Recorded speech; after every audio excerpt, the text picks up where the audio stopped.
Hey there, Marvel fans. Welcome back to the channel. Today, we're talking about Black Widow, the movie that finally decided to give Natasha Romanoff her due, after she already died in Endgame, because nothing says timing like a posthumous solo movie. So, let's dive into the film that's like a family reunion, a therapy session, and an explosion-filled action flick all rolled into one. Grab your tactical vest because, spoiler alert, it's got a lot of pockets, and let's get started. Alright, so we're jumping back to the good old days of 2016, right after Civil War. Natasha's on the run from the government, living the solo spy on vacation life in a cozy trailer. But instead of enjoying some well-deserved me time, she gets pulled back into the world of Russian espionage and forced to confront her traumatic past. Because, you know, Marvel just loves to make their heroes dig up old emotional baggage. Enter Yelena Belova, played by Florence Pugh, who's not just a fellow assassin, but also Natasha's long-lost sister, and by sister, I mean they were forced to pretend to be a family in Ohio in the 90s as part of an undercover Russian sleeper cell operation. You know, typical childhood stuff. Yelena's got all the sass, all the moves, and let's be real, all the best lines. She's basically Natasha's younger, more sarcastic, and slightly unhinged doppelganger. Plus, she introduces us to the best new piece of spy fashion, the tactical vest with all the pockets. Seriously, it's a vest so cool it makes fanny packs jealous. So, Natasha teams up with Yelena, and they decide to reunite with their old fake family to take down the Red Room, a secret organization that brainwashes young girls into becoming assassins. You know, the same evil institution that gave us the Black Widow program and a whole lot of therapy bills.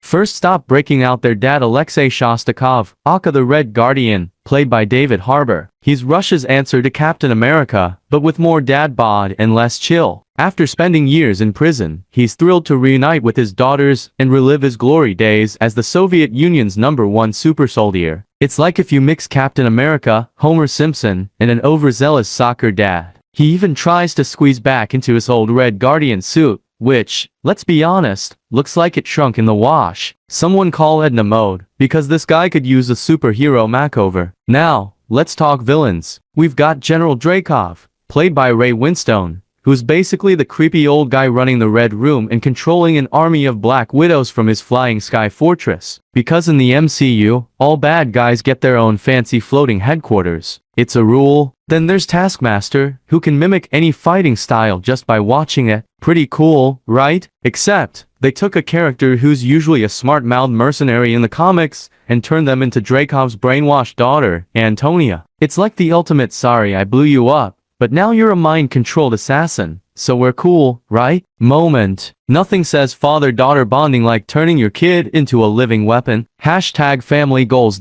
Now, let's get to the action. This movie is jam-packed with insane stunts and fight sequences. We've got a car chase through Budapest that's basically a demolition derby with explosions, a prison break that turns into an avalanche, because why not? And a skydiving battle in the final act that's like Mission Impossible on steroids. And in true Marvel fashion, Natasha survives falls, explosions, and gravity-defying stunts that would make even Spider-Man say, "You sure you don't have superpowers?" But hey, who needs the ability to fly when you can just belly flop off a building and walk away with nothing more than a cool superhero landing?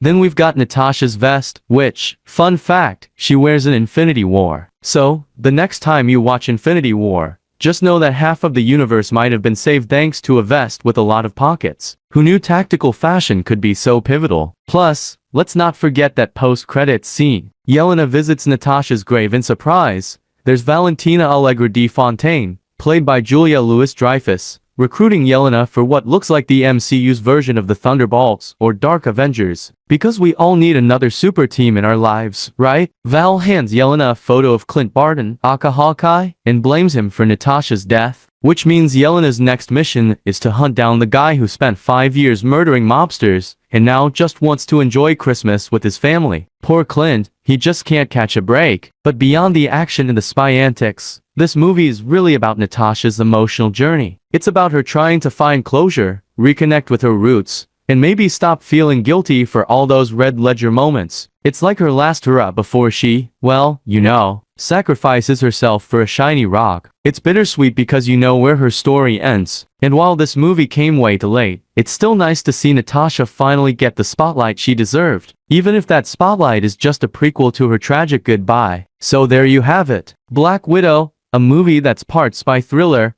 part family drama, and part oops, we should have released this 5 years ago. It's got humor, heart, and a lot of butt-kicking action. And let's be real, if you didn't leave wanting to see more of Yelena Belova, then you were probably watching the wrong movie. Don't forget to like, subscribe, and hit that notification bell for more sarcastic reviews. What did you think of Black Widow? Did it give Natasha the send-off she deserved? Or did it feel like an overdue apology? Let me know in the comments. Thanks for watching, and remember, sometimes, the best family reunions are the ones with explosions and secret assassin sisters.